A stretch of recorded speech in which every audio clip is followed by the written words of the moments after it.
Hi hello guys, welcome back to my channel. ಇದು ಬೆಳಗ್ಗೆ ಶುಕ್ರವಾರ ಹಾಕಿರ್ತಕ್ಕಂಥ ರಂಗೋಲಿ.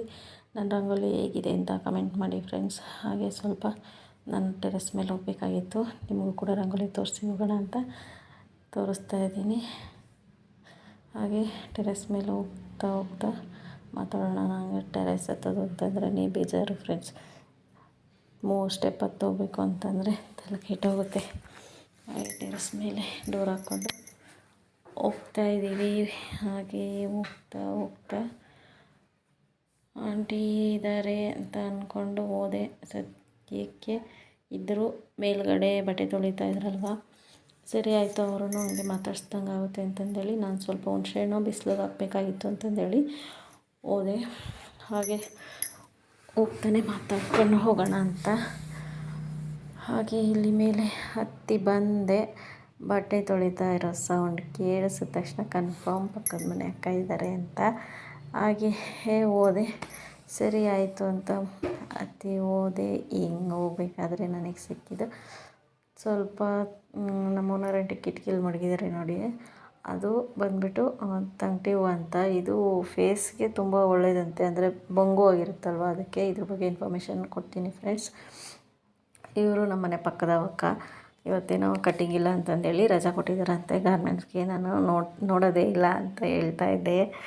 ನೋಡಿ ಆ ಥರ ಎಕ್ಸ್ಪ್ರೆಷನ್ ಮಾಡಿ ತೋರಿಸ್ತಾ ಇದ್ದಾರೆ, ಕ್ಯೂಟಾಗಿ ಎಕ್ಸ್ಪ್ರೆಷನ್ ಮಾಡಿದ್ರು. ಹಾಗೆ ಇಲ್ಲಿ ಬಂದರೆ ನಮ್ಮ ಟೆರೆಸ್ ಮೇಲೆ ಯಾವಾಗಲೂ ಲವ್ ಬರ್ಡ್ಸ್ ಥರ ಯಾವಾಗಲೂ 2 ಪಿಜನ್ ಇದ್ದೇ ಇರ್ತವೆ. ಏನಕ್ಕೆ ಇಷ್ಟೊಂದು ಧೈರ್ಯ ಅಂತಂದರೆ ಆಂಟಿ ಒಳ್ಳೆ ಫುಡ್ ಹಾಕಿ ಬೆಳೆಸಿದ್ದಾರೆ, ಅದಕ್ಕೆ ಅವಕ್ಕೆ ಯಾರಾದ್ರೂ ಭಯ ಇಲ್ಲ, ಅಷ್ಟೊಂದು ಧೈರ್ಯ. ನಾನು ಕೂಡ ಹುಣಸೆಹಣ್ಣೆಲ್ಲ ಹಾಕಿದ್ದಾಯಿತು. ಆಗಲೇ ಹೇಳ್ದಂಗೆ ಇದು ತಂಗಡಿ ಸೊಪ್ಪಿನ ಹೂವು. ಇದು ಏನಕ್ಕೆ ಯೂಸ್ ಆಗುತ್ತಪ್ಪ ಅಂತಂದರೆ ಫೇಸಲ್ಲಿ ಬಂಗುಗಳು ಇರ್ತಾವಲ್ವ ಫ್ರೆಂಡ್ಸ್, ಆ ಬಂಗುಗಳಿಂದ ಹಚ್ಕೊಂಡ್ರೆ ಇದನ್ನು ಡ್ರೈ ಮಾಡಿ ರುಬ್ಬಿ ಹಚ್ಕೊಂಡ್ರೆ ಪೇಸ್ಟ್ ಥರ ಮಾಡಿ ಹಚ್ಚಿದ್ರೆ ಮತ್ತು ಬಂಗು ಎಲ್ಲ ಹೋಗುತ್ತೆ ಅಂತ ನಮ್ಮ ಓನರ್ ಆಂಟಿಗೆ ಊರಿಗೆ ಹೋಗಿದ್ರು. ಹಾಗಾಗಿ ಅವರು ಕಲೆಕ್ಟ್ ಮಾಡ್ಕೊಬಂದು ಕ್ಲೀನ್ ಮಾಡಿ ಟೆರೆಸ್ ಮೇಲೆ ಒಣಗಲಿಕ್ಕೆ ಅಂತಂದೇಳಿ ಇಟ್ಟಿದ್ರು. ಹಾಗೆ ಒಂದೇ ಅಂತಂದು ಹೇಳ್ಬಿಟ್ಟು ನಾನು ಕೂಡ ನಿಮಗೆ ತೋರಿಸ್ತಾ ಇದ್ದೀನಿ. ಹಾಗೆ ಟೆರೆಸಿಂದ ಬಂದಮೇಲೆ ಸ್ವಲ್ಪ ನುಗ್ಗೆ ಸೊಪ್ಪಿತ್ತು, ನುಗ್ಗೆ ಸೊಪ್ಪಿನ ತಂದು ಕ್ಲೀನ್ ಮಾಡಿ. ಇದರಿಂದ ತುಂಬ ಹೆಲ್ತ್ ಬೆನಿಫಿಟ್ಸ್ ಇದ್ದಾವೆ ಫ್ರೆಂಡ್ಸ್. ಏನೇನು ಹೆಲ್ತ್ ಬೆನಿಫಿಟ್ಸ್ ಅಂತ ಅಂದರೆ 3 ಥರದ ಒಂದು ಹೆಲ್ತ್ ಬೆನಿಫಿಟ್ಸ್ ಇದ್ದಾವೆ ಫ್ರೆಂಡ್ಸ್. ಈ ಹೆಲ್ತ್ ಬೆನಿಫಿಟ್ಸಲ್ಲಿ ಬಿ ಪಿಗೆ, ರಕ್ತದೊತ್ತಡ ಜಾಸ್ತಿ ಇರೋರಿಗೆ, ಮತ್ತು ಶುಗರ್ ಕಂಟ್ರೋಲ್ಗಾಗಿರ್ಬೋದು, ಮತ್ತು ಕರುಳ ಮೇಲೆ ಒಂದು ಗುಳ್ಳೆ ಆಗುತ್ತಲ್ವ ಅದಕ್ಕಾಗಿರ್ಬೋದು. ಹೀಗೆ ಅನೇಕ ನಮ್ಮೂರು ಹಳ್ಳಿ ಕಡೆ ಮೂಳೆ ಮುರಿದಾಗ ಇದರಿಂದ ಕೂಡ ಪಟ್ಟು ಕೂಡ ಹಾಕ್ತಾರೆ. ಮತ್ತು ಇದರಿಂದ ಹಲ್ವಾರು ರೆಸಿಪಿಗಳು ಕೂಡ ವಿಶೇಷವಾಗಿ ಮಾಡ್ತಾರೆ ಬೇರೆ ಬೇರೆ ಕಡೆ. ಹಾಗೆ ಬಂದುಬಿಟ್ಟು ಯಾವ ಥರ ಮಾಡ್ಕೊಬೋದು ಅಂದರೆ, ಹೀಗೆ ಹಸಿದನ್ನು ತೆಗೆದ್ಬಿಟ್ಟು ಕುದಿಯೋ ನೀರಿಗೆ ಹಾಕಿ ಒಂದು 5 ನಿಮಿಷ ಬಿಟ್ಟಿದ್ದಾದಮೇಲೆ ಅದನ್ನು ನೀಟಾಗಿ ಸೋಸಿಬಿಟ್ಟು ಕುಡಿದ್ರೆ ಸ್ವಲ್ಪ ರಕ್ತದ ಒತ್ತಡ ಕೂಡ ಕಮ್ಮಿ ಆಗುತ್ತೆ. ಹಾಗಾಗಿ ಈ ಮೈಗ್ರೇನ್ ತಲೆನೋವು ಕೂಡ ಇದು ತುಂಬ ಒಳ್ಳೆಯದು ಅಂತ ಹೇಳೋಕ್ಕೆ ಇಷ್ಟಪಡ್ತೀನಿ.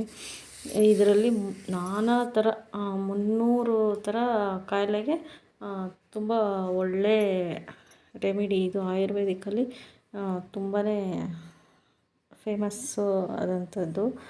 ಇದನ್ನು ನಾನೊಂದು ಹೇಳೋದಕ್ಕೆ ಇಷ್ಟಪಡ್ತೇನೆ. ದಯವಿಟ್ಟು ವಾರದಲ್ಲಿ 3 ಸರಿನಾದರೂ ನುಗ್ಗೆ ಸೊಪ್ಪನ್ನು ಉಪಯೋಗಿಸಿ ಕಾಯಿಲೆಯಿಂದ ಆದಷ್ಟು ದೂರ ಇರಿ. ಹೀಗೆ ಲೈಕ್ ಮಾಡಿ, ಶೇರ್ ಮಾಡಿ, ನಮ್ಮನ್ನು ಹೀಗೆ ಸಪೋರ್ಟ್ ಮಾಡಿ. ನನ್ನ ಚಾನಲ್ ಇಷ್ಟ ಆಗಿದರೆ ಪ್ಲೀಸ್ ಒಂದು ಸಬ್ಸ್ಕ್ರೈಬ್ ಬಟನ್ ಒತ್ತಿ, ಹಾಗೆ ಬೆಲ್ ಐಕಾನ್ ಕೂಡ ಒತ್ತಿ ಆಲ್ ಅಂತ ಸೆಲೆಕ್ಟ್ ಮಾಡಿ. Bye friends.